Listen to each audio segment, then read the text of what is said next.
Certains disent que le confinement va durer 1 an, mais il est plus probable qu'il dure 2 ou 3 mois et qu'il devienne malheureusement saisonnier. La crise économique amènera son lot de faillites et de chômeurs. Les États pourraient avoir du mal à suivre. La planche à billets par les banques centrales finira par essouffler le système. C'est une bombe à retardement. Une fois que les ménages et les entreprises ne pourront plus payer leurs crédits, c'est les banques qui pourraient être en faillite et cela aggraverait davantage la récession économique. Sans parler de la chute et la fermeture des bourses. L'injection massive d'argent dans le système par les banques centrales, ce n'est pas de la générosité, c'est juste pour maintenir un système qui résiste depuis des décennies.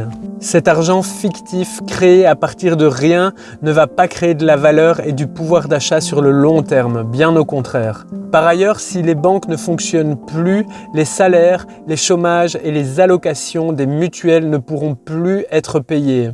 Les gens retireront alors massivement leur argent de leur compte, mais les billets n'auront plus aucune valeur à part pour faire du feu. Il faudra alors compter sur l'or, le troc et les stocks de nourriture de chacun et de l'État. Les magasins, pendant cette période de confinement, risquent d'être dévalisés, les comptes vidés. Une fois toutes les ressources épuisées, il y aura seulement 2 options. Les gens seront forcés soit à aller retravailler ou bien ce sera le chaos. L'État déjà en dette sera alors tenté de puiser dans l'or et l'épargne des citoyens, ce qui ne fera que aggraver la situation. La cotation, par exemple, du Napoléon or a déjà été suspendue car plus personne ne vend ses pièces d'or.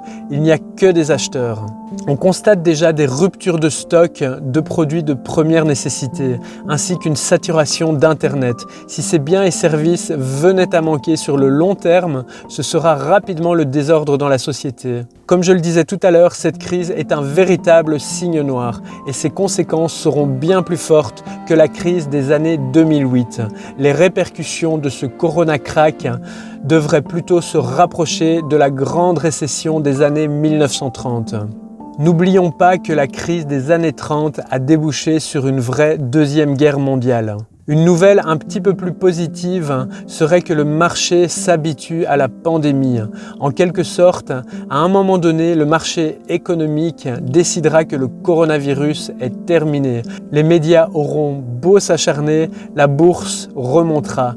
Mais je doute fort de l'éclosion de cette réalité-là.